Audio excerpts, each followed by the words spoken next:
and hope you're all doing well today. Hope you're all having a great Monday. I decided to do this training event on how to love your lockdown home because we've all just came out of one of the longest spells we'll ever spend at home in our own houses, and I think it's really altered how we perceive our homes and our interiors and how we use our homes. And I think going forward, how we use our homes and how we live in our interiors is going to change because of ongoing social distancing and socialising more at home, and maybe more of us working from home and homeschooling. So our homes have changed completely, and how we use our homes have changed completely. I know from working with clients, I was doing online interior design consultations and virtual consultations the whole way through lockdown, that people were really starting to interpret their homes in a totally different way. And I've always said that having a beautiful home is not just about the aesthetics or looking pretty. It is about how you feel in your home. I think it can have a completely huge effect on your quality of your sleep, your productivity, how happy you are at home. So I think if you can create a home that works for you, your whole life will be altered. So when I start to talk to clients about creating a home that they love, the first thing I say is declutter. And I know that sounds like a really easy, simple thing to do, but I think what part of the problem we have is you can't even see what is in your home, or you can't even understand maybe what's wrong with the space when it is full of clutter, too much furniture, too much paperwork. So a massive declutter is cathartic, but it is also going to help you really evaluate what is essential in the space and what you have to work with. So if you can have a massive declutter to start you off on this path, and then sort of stand back and evaluate. So that's the second thing, is analyse the space. And as I say, now that we're all working from home more, we're homeschooling, and we're going to be socialising more from home going forward, analyse the purpose of each room. So maybe take it room by room and look at the room and look at the purpose of the room. I don't believe in having rooms in your home that don't work. I don't believe in good sitting rooms that never get used, or in spare bedrooms that are rarely used. I think every room should have a purpose. And I think now when a lot of us are actually using our kitchen table as our desk or as our homeschool, maybe it's time to look at the purposes of every room and see, is there somewhere else in the house you can create a home office or a homeschool that will make it better and more function in your home for you. So look and analyse the purpose of each space. Is it a living area? Is it a home office? Is it a snug? Is it a kitchen? And then analyse what in that space is working and what isn't, and what can we do to make that space work better for you. So maybe adding in better lighting, maybe adding in certain pieces of furniture are going to help make that space work better for you. The next thing I'd say is, I think you should start every interior with something you love. So I have clients who say to me, there's just nothing I like about this room. There's just nothing works for me, nothing I like about it. It's just another square box in my house. Every room should have something you love. So whether that be a wallpaper that you love, maybe it's the beautiful view out of your home, maybe it's the comfy armchair or the fabulous high thread count bedding that you get into at the end of the day that you love.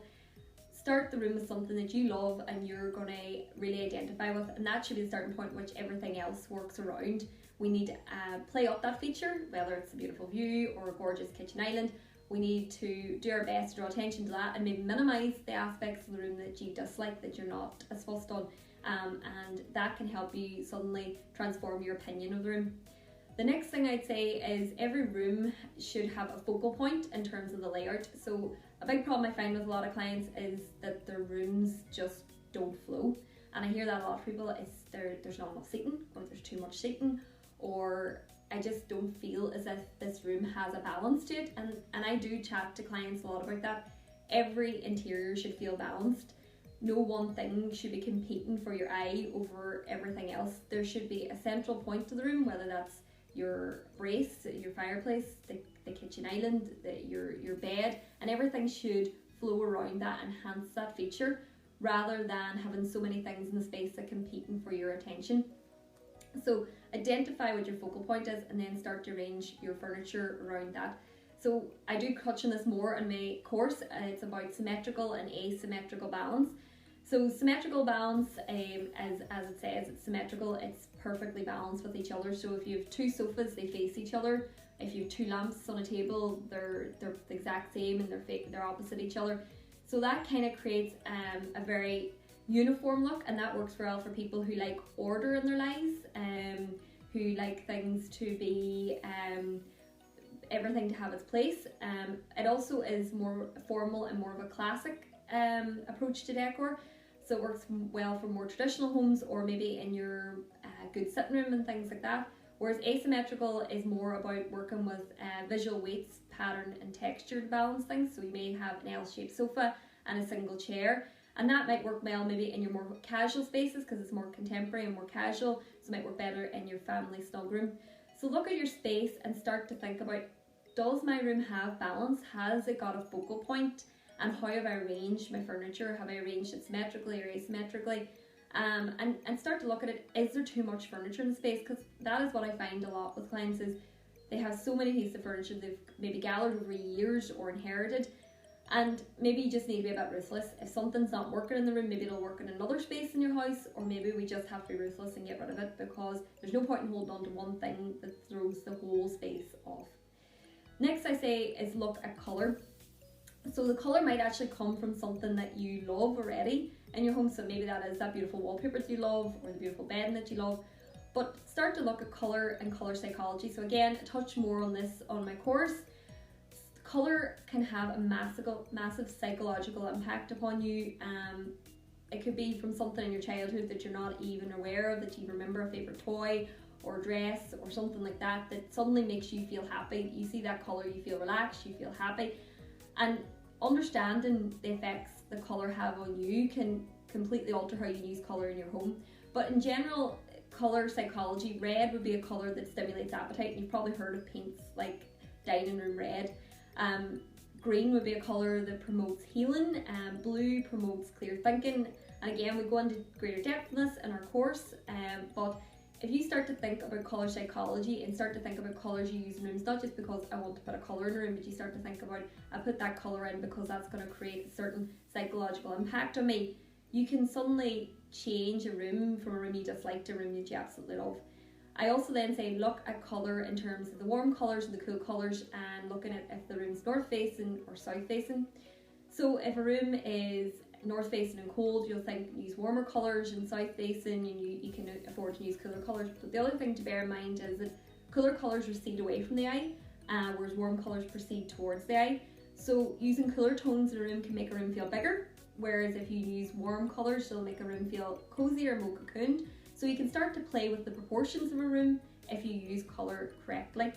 So start to think, is my room south facing and very large? Well, I'll use, even though it is south facing, I might still use warm colours to make the space feel smaller. Whereas with south facing and small, I'll use cooler tones. So if we start to think about our colours in a more strategic way, it's not just about, oh, I need to add colour in that space, I'll put a colour in. It's about choosing the right colours for the right space and for the right reasons. Next, I say look at the lighting in a space.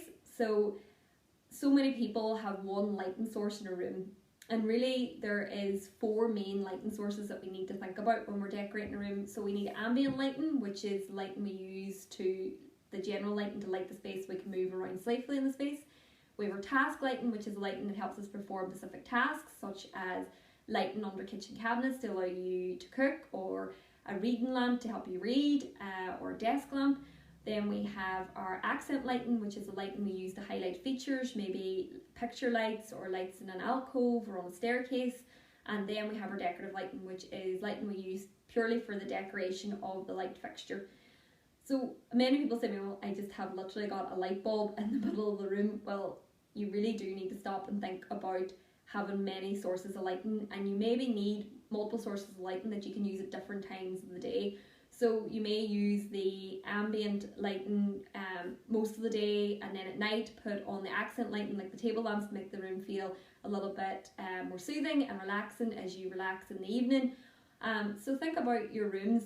Would the lighting be a big aspect of why you don't like the space? Could we add in more lighting that will draw your attention to some of your beautiful accents in the room, maybe some beautiful features in the room? We could fit recessed lighting around alcoves, around the coving around the top of the room, and really highlight some of the beautiful features in your room. So that's a big aspect, and again, lighting is such a vast area that we go into more detail in the course. The next thing, and this is a huge trend at the minute, is styling. So many people ask me about styling, how do I style accessories in a space? So I'll take you back to what we were chatting about in terms of symmetrical and asymmetrical balance. Your accessories should match how you've created a balance within your furniture and your layout. So if you are styling your room symmetrically in terms of your furniture, then your accessories should be styled symmetrically as well.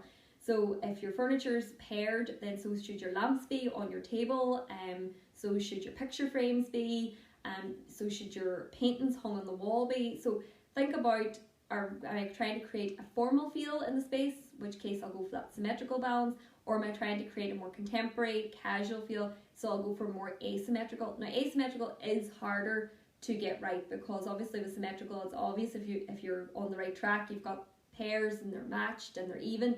Whereas with asymmetrical, I say you're trying to create balance with the texture and the visual weights. So you might be using a tall, opaque vase on one side, and you will then, of course, create something that will equally be heavy on the other side, even though it's maybe slightly shorter, but you're kind of maybe using a deeper colour, so that kind of creates the balance with the deeper colour on this side, the lighter colour on this side, and both opaque.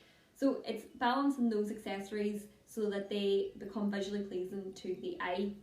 I would also say to you, think about that in terms of arranging things like your cushions as well. So if you're going with asymmetrical, you'll be organising the cushions on the sofa asymmetrically as well, or on the bed.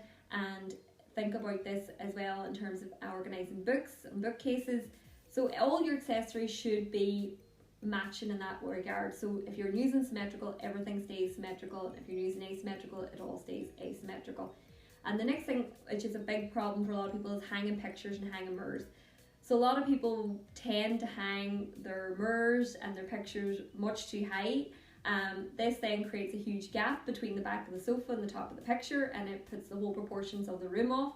So they should be hung at eye level. So when you go into the room, you can look right into the mirror, or you can look right into the painting and appreciate the painting that you're looking at. And this will bring the ceiling height down and make this whole space feel much better proportioned. So these are my best tips for you in terms of loving your lockdown home. This is just the tip of what we cover in our online course, 6 Weeks to Your Dream Home. But if you would like to get the link, please DM me your email address and I will send it to you. I hope you've all enjoyed the training event, and I look forward to hearing from you. So have a fantastic Monday and we'll catch up soon.